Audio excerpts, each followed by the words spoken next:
Magandang umaga mga ka-happy hour. Narito ang mga balita para sa MBC TV Network News Update 9 AM edition. Pagpapaganda sa regional airports, iniutos ni Pangulong Marcos Jr. Bukod sa mga paliparan dito sa Metro Manila, nais ni Pangulong Ferdinand Bongbong Marcos Jr. na mapaunlad din ang ganda ng mga regional airport. Ayon sa Pangulo, kailangang ma-develop ang mga paliparan maging sa rehiyon upang mas maging madali at maginhawa ang pagbiyahe paalis at pagtungo dito sa bansa ng travelers. Malaking bagay ito, sabi ng Pangulo, lalo na sa ating mga overseas Filipino worker na nagbabalik bansa upang diretso na sa mga paliparan na malapit sa lugar na kanilang uuwian. Binigyan din ng Pangulo na ang pagpapaganda ng regional airports ay parte ng pagsisikap ng pamahalaan upang mapabuti ang sistema ng transportasyon sa bansa, alang-alang sa kapakinabangan ng mga Pilipino at mga foreign tourists na bumibisita sa bansa. Kung gaano aniya kaganda ang mga tourist spot na makikita sa bansa, ay kailangan ganun din kaganda ang mga paliparan natin.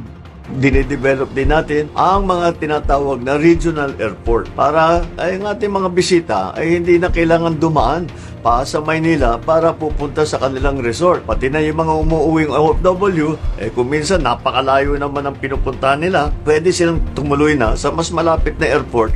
Sa iba pang balita, China, nanawagan na dialogo sa gitna ng alitan sa WPS. Nanawagan si Chinese Ambassador Wang Zilian sa Pilipinas at China na muling magdialogo at pakinggan ang sigaw ng mamamayan na piliin ang kooperasyon sa halip na alitan.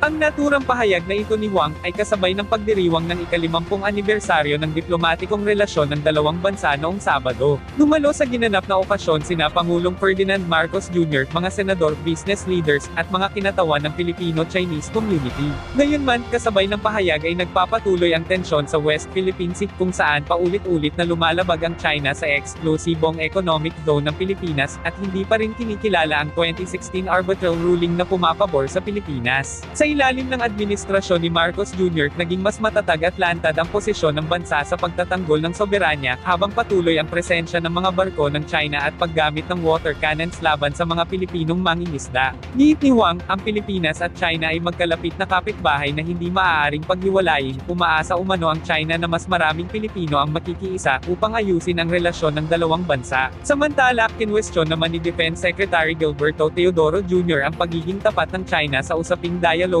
kasunod ng militarisasyon nito sa mga pinag-aagawang teritoryo.